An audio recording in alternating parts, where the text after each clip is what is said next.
Hello दोस्तों, नमस्कार। मेरा नाम देव है और मैं आपको एक बहुत ही शानदार खबर दे रहा हूँ। खबर ऐसी है कि अमेरिका के राष्ट्रपति डोनाल्ड ट्रंप अपनी ताकत का इस्तेमाल करते हुए, अपनी यूएस की ताकत का इस्तेमाल करते हुए वेनेजुएला के राष्ट्रपति मुद्रो को गिरफ्तार करता है। ये दोस्तों आम घटना नहीं है, सारी अंतर्राष्ट्रीय लॉ की धज्जियां उड़ाई गई घटना है। इन अंतर्राष्ट्रीय नियमों के आधार पर एक देश दूसरे देश के राष्ट्रपति को कहीं गिरफ्तार नहीं कर सकता, लेकिन यहां पर करने के लिए वो सिद्ध किया, यानी कि जिसकी लाठी उसकी भैंस, ये उसने प्रूव किया अमेरिका ने। ये दोस्तों अमेरिका नहीं, जितने सारे दृढ़ राष्ट्र होते हैं उनको लगता है कि उसके पास ताकत है तो कमजोर राष्ट्र को इस तरह से क्या करते हैं, दबा देते हैं। ये दोस्तों आम घटना नहीं है। वैसे इंडिया के आजू बाजू में भी यही घटना चलती है। उसका एक सबसे बड़ा कारण दे देता हूं मैं। इस जो मुद्रो है उसको इस बात के लिए बोला गया है कि इसने वोट चोरी करी है और फिर राष्ट्रपति बने हैं। ये एक जो उसके क्या बोला गया, उसके साथ घटना बताई गई है, दुनिया में नैरेटिव फैलाया गया है। वो नैरेटिव को तय करते हुए क्या करता है, अमेरिका उस पर क्या करता है, अटैक करता है और उसको क्या करता है, गिरफ्तार करता है कि वहां के देश की जनता इससे न्याय मांग रही है और न्याय के बदले में मुझे गिरफ्तार करके उसको जनता को सही शासन देना है।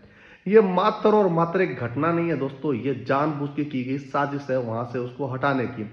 वजह थी कि मुद्रो ने ऑयल को जो बेचने का काम किया, उसके पास एक ही सोर्स था और उसके पास क्या, देश की इकोनॉमी को ठीक करने के लिए, वो था ऑयल। दुनिया का सबसे ज्यादा ऑयल किसके पास था, वेनेजुएला के पास में। तो वेनेजुएला ऑयल को क्या कर रही है, खपत कर रही है रसिया को, रसिया के कोई सामान लेती है और बदले में क्या थी, ऑयल देती है। सेम एज इट इज बाकी अदर कंट्रीज होती है, वैसे ही उसको क्या करती है, तेल देती है, उसके बदले में सामान लेती है। तो अमेरिका कहता है कि सारी डील होती है वो डॉलर में होनी चाहिए, अगर वो डॉलर में नहीं होती है तो अमेरिका को नुकसान होता है। तो अमेरिका इसके लिए साजिश खड़ी करती है। Same as it is Bharat के साथ भी ऐसा होता है। भारत रसिया से ऑयल लेता है और कई जरूरी नहीं है पूरे रसिया से ले, और बाकी लोगों से लेते हैं, ज्यादातर रसिया से लेता है। अमेरिका को इस बात से दिक्कत है, तो आप जानते हो ट्रेड फेयर हुआ था, ट्रेड भारत पर लगाए थे बहुत सारे। इसके अलावा एक चीज बताइए क्या, इसके अलावा मैं आपको टैरिफ लगाए थे, सॉरी माफी, टैरिफ लगाया था भारत पर 25%, फिर 50% लगाए थे। अब इसके बाद अगर बात की जाए तो बगल में बांग्लादेश है, वहां की सरकार में यही चीज हुआ था कि उसे हटा दिया गया, वहां के प्रधानमंत्री शेख हसीना को हटाया गया। Same as it is Bangladesh के अलावा और बाकी देश उसमें होगा।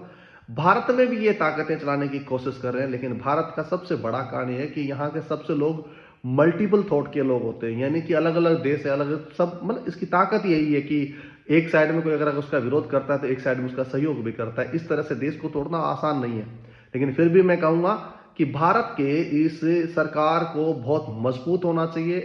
जितना सारी एटमी अगर वेपन्स हो या फिर बाकी और सब ताकतें, उस ताकतों से मजबूत होना चाहिए, लैस होना चाहिए, ताकि एरा गैरा कोई भी नथु गैरा अमेरिका जैसा देश हमारे राष्ट्रपति को या हमारे प्रधानमंत्री को, हमारे किसी भी देश के व्यक्ति को इस तरह से उठा कर ना ले जाए। तो मैं आपसे यही कहूंगा देश के लोगों से कि जिनकी सत्ताएं, जिनके लोग कमजोर होते हैं, जिनकी मजबूत पैर नहीं होते हैं, उनके देश के राष्ट्रपति इसी तरह से उठाए जाते हैं। तो देश भारत के लिए हम बात यही सीखने को मिलता है कि कोई भी देश, अमेरिका हो या अमेरिका जैसे कई देश हो, कोई भी हो, हमारे देश की तरफ कोई आंख उठा के भी ना देखे, इतने हमें मजबूत होना चाहिए। यही इसे सबक सीख रहे हैं वेनेजुएला के राष्ट्रपति मुद्रो को उठाने के बाद इसी देश के लिए। धन्यवाद। जय हिंद, जय भारत।